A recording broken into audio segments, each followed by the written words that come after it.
Okay, so Groam Cottage in the middle of Kirkhill, a little gem.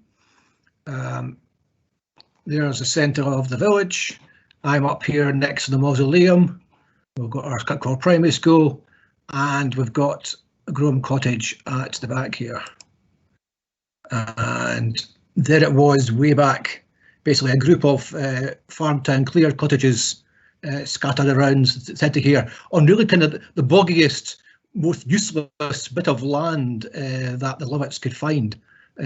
Obviously, the rest of the land was far too valuable for growing things, so they put all the poor people down there. And our play park down here today is still very boggy, but better having planted a lot of trees. So this is a scatter of cottages. I think there would have been more as well. The primary school in Bearings is kind of in there, and this is still the line of St Mary's Road today, sweeping on down towards Groam Farm, and this is still the road down to Fingask Farm, and there's our little cottage in there. And there's my lovely mausoleum that I'm privileged to look after. And here we have the listing. So basically you've got this little cottage here, and you think, what on earth is it still doing there? So in about the post-war period, Inverness County Council purchased all this area of land from the local estate with a view to building houses. And I think as architects look for nice rectangular shapes and squares and things, so you get a nice grassed area in the centre, you put your houses around the perimeter, and you got this sort of spare space at the back, basically, that wasn't worth cutting into a new plot. It was just kind of left there, and they kind of forgot about it for 50 odd years, basically.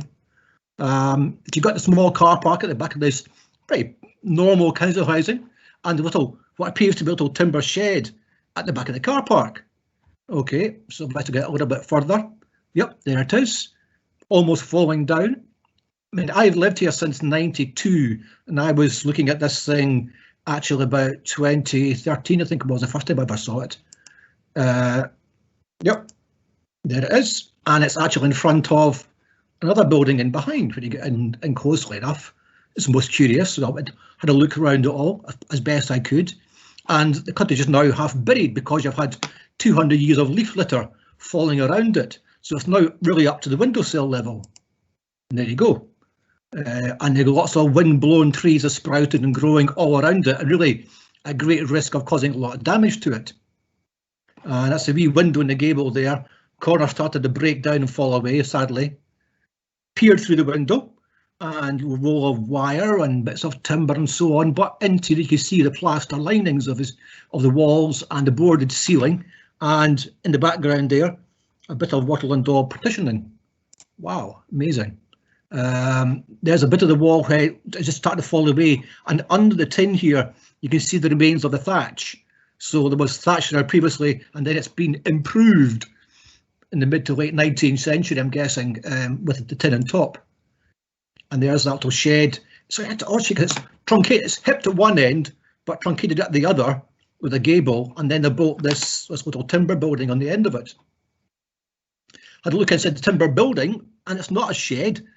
It was actually somebody's bedroom. There's wallpaper.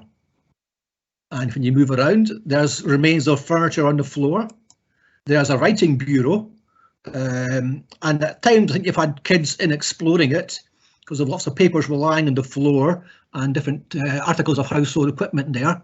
And it's most curious. It's moved on round. There's the front door, A. McDonald. There's the front door open. And you push in and step down by about 18 inches into the floor space. And you've got a little lobby space, first of all. Again, the wattle and daub, little recess there in the wall in the middle, in there. It was just utterly fascinating. And there's more wattle and daub there. And this is the room entrance straight ahead, so the north end room. And you can see the plastered wall here, and the boarding in the ceiling, and just lots of rubbish, and it's things that you put in your garage. Must get around to using that at some point.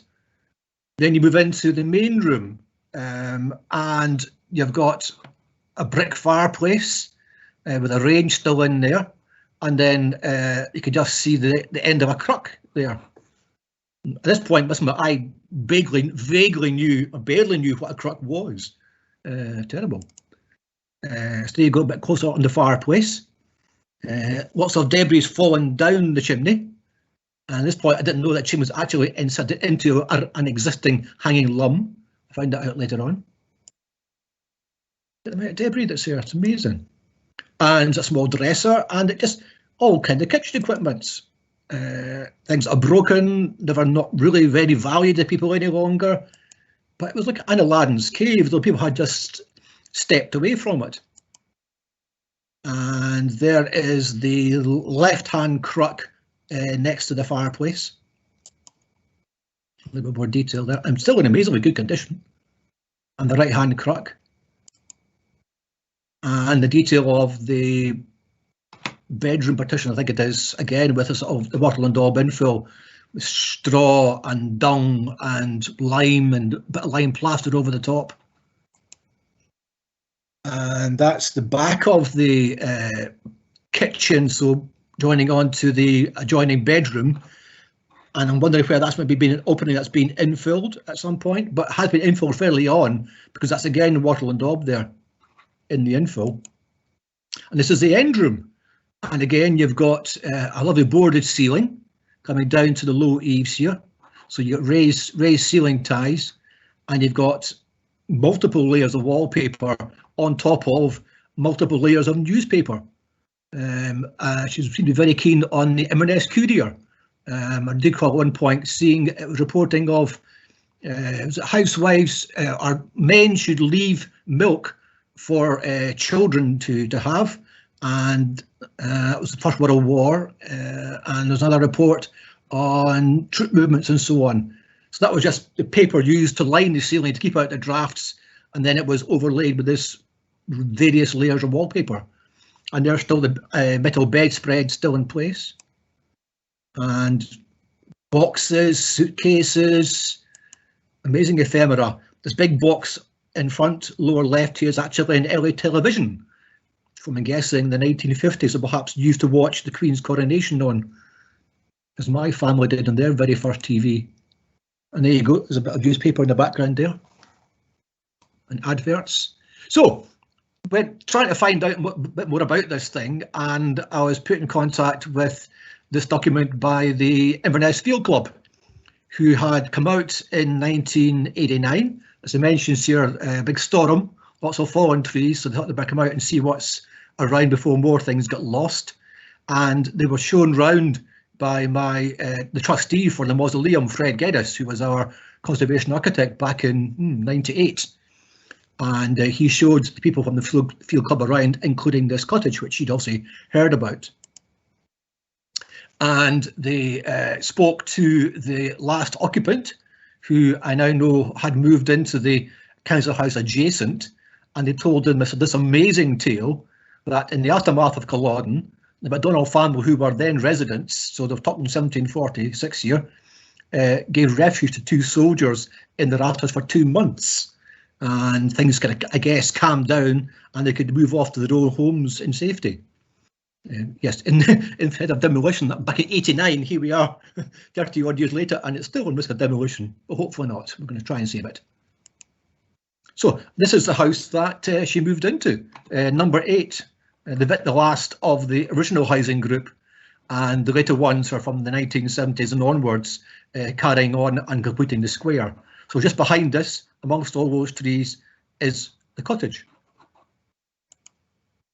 And wonderful letter. I'd met a lady, a neighbour, who was also a few years younger at that point than Mrs. MacDonald, or Miss MacDonald, I think she was, who still had a bunch of documentation and photographs of the family that she'd kept, because when Annie died, Mrs. Gray acted as the executor for the very modest estate that she had, because the house at that point, of course, being still rented. And amongst this was this lovely letter from Highland Council saying that Miss MacDonald could carry on having life use of the original cottage at no rent, and she then used it as a garden store, in effect, for timber, wire, garden tools, etc. And I'm guessing, moving into a lovely new built house, the last thing she would want to do is take all the old furniture with her. So she splashed out a nice new post-war furniture. and hence we are gifted with all the original stuff still in the cottage. Utterly amazing.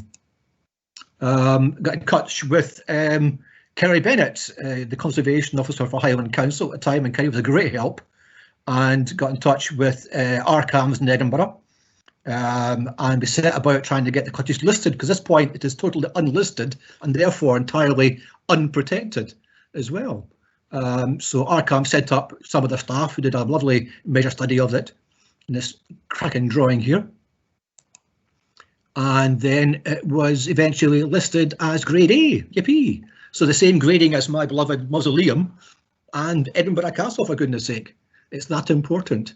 It's basically a very rare surviving example that, apart from the tin roof and the fireplace, is largely untouched. And we are privileged to have this cottage still surviving into our modern era. Of special interest, absolutely. Traditional methods, crux, 18th, 19th century. We're not entirely sure exactly when it was built, but I'll come on to that in a wee second, because I did get some help in that area. And the hanging lum, so basically they inserted the brick fireplace, a brick flue from the fireplace up inside the hanging lum. And on the roof there's still an aperture you can see, so I can visualise that the brick fireplace or flue would pass through up out of the roof, and at some point, once it stopped being used as a house, just fell away, leaving an opening for all the bird debris and leaves to blow down into the main part of the house. So yeah, as it stands still in its own plot, unchanged from the first edition of Ordnance Survey, that row and oh, it's gone.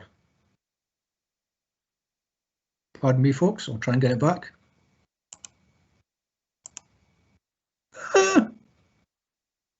There we go. There we go. I'm back, I think. Can you see it again, guys? No, I think Morag has shared her screen, presumably accidentally. Right, so you can't see that just now, can you? No, I think you should be seeing my text of one of my images. No, it's Morag, I think, appears to have shared her screen. I don't know if that's what's happened. Has it, Alex? Ian? Oh, that was going so well. It was. No, I think Eric should just be able to reshare, just take back control again, I think. Okay, all right. So again, because the little screen at the bottom here, oh, I'll go back onto Teams again. Teams, there we go. Right, open share tray. Right, is that any help? Yes. Hey, that's it. Brilliant. Right, from current slide. Right, okay, so the other thing that happened alongside it being listed was that I was able to, well, of course, Ted kind of already knew, but Highland Council were now formally made aware that they were in charge of a Grade A listed building, and so I better start paying it some attention. So the first thing they did was cut down the trees that were growing against it and impacting on the walls to avoid any further damage, and then having absolutely correct concern for the safety of people going anywhere near this thing. Of course, council put up Harris fencing to keep everybody out and warning signs, etc. But there we go. It's safe. It's safe, and everybody is now aware of its existence and what can we actually do about it. There's my little dog Buster, my big dog Buster here. Another interesting accident of history is that under the ground here, running along that space there, is a fairly decent sized power cable, and it blew about 4 years ago, and part of Kirkhill was out for about 24 hours until they could reroute it. And then along comes the hydro board to dig it all up, and the cable was about 3 meters down. I thought, oh my goodness, they're going to disturb all our archaeology in this space here. But as it turned out, when they dug the hole, that it had already been disturbed probably a couple of times in laying the cable about 40, 50 years ago, they tell me. So it's very old cable now in their terms. So they filled in the hole, put it all back down again. but for the area that they were digging in this part here, it had already been disturbed, so we weren't losing any additional information. And when we can, all the ground around it, we will be trying to lower the ground levels back to their original level to fully expose the house. That will be done in the correct manner. Yes, now, other bit of fun. Again, to try and pursue my investigations, I got the help of Dr. Coralie Mills and her dendrochronology team from St Andrews University. She had made contact with me.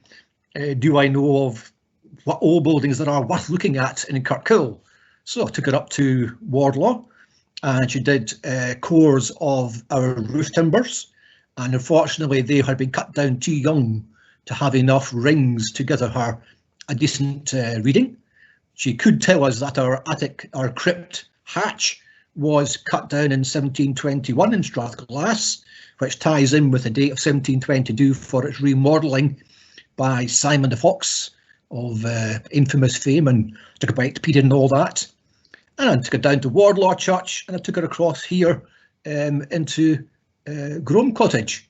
And she went away again, got the relevant consent from Highland Council and Historic Scotland, etc., to come back with a team and do some cores.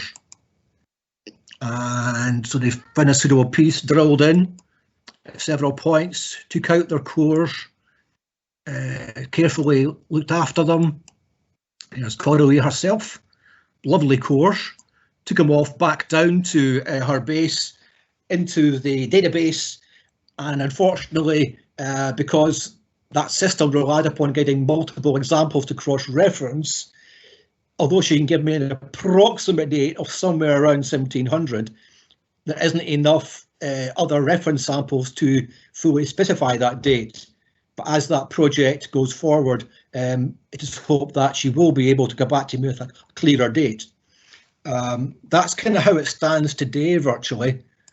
Oh, yes, indeed, it was how it stands today. There you go. So, kind of where are we now? So we've got this thing. We're trying to figure out how what we do with it to protect it. Our problem is, as the Mausoleum Trust, that it's very small. It's not ideally situated touristically, being in the car park of some council houses, which are now all being purchased, I'm sure. So it's very hidden away. It's tiny. Of course, at the moment, it has no power, drainage, utilities, anything at all, smoke alarms. It's also half buried. So we've had negotiations with Highland Council on a lease to the Mausoleum Trust with a view to us applying for funding to restore it. We had the offer of an archaeology grant from HES, very kind of them, of 10,000, but we needed to balance that for the rest of the archaeology phase with another one to HLF, Heritage Lottery funding, and we were in the middle of working out how to do that and refining, etc. When along came COVID, of course, and everything ground to a halt. And even though the system has now restarted, they're still really looking at emergency grant funding only and not at new applications. So once we get back into a more normal phase, we do want to get back into that, and hopefully everything's wonderful too, and we can get the funding for what would be stage 1, archaeology, to take out all the contents, catalogue them. We'd hope to run various local workshops to build up a skill base in the community and build up interest in it as well. We would have archaeology to reduce the ground levels all around it to the original level, recording all the information that's found. So at that point, then we would be able to do the restoration project and restore it, make it safe, do whatever necessary repairs are to be done. We'll have to think whether we should be putting on a thatched roof again, because this tin roof's been there an awful long time and forms part of the building's evolution. We didn't appear in the SPAB thatched building survey of 2-3 years ago it came out, I think it was. But I did make the author aware of our existence. So we'll see about that one in due course. And then the intention at the moment would be to try and make it into a small museum of rural life, because it does kind of reflect the history of Kirkhill for the last 300 plus years, perhaps. It's so small that really a hard push of a different use that could be done, especially one that wouldn't detract from all the fabulous interior features. To make it into a holiday cottage, it's tiny and they need building control, they need warmth, they need insulation, windows and things that wouldn't really suit the building at all. So I think a small museum linked to Wardlaw Mausoleum, so they do a tour up at the mausoleum and then go down and do another tour of the building itself. And there's space in the grounds for perhaps a small building for toilets and information panels, etc. So that's kind of where I would like to be in, I don't know, 5 years' time perhaps. And I'm hoping that the building will survive until then. And here's hoping. I think being hidden amongst all the trees is what's largely kept it intact and not vandalised and, dare I say, put on fire, I'm sure, by accident. And it is now more exposed and people in the village are becoming more aware of its existence. So I think we do have to push forward with that project to preserve it. And the people in the village become more aware of it and interested and respectful of it, then hopefully they will themselves get them and their children to look after it for us and can become an important part of village cultural life in the future. So there you go.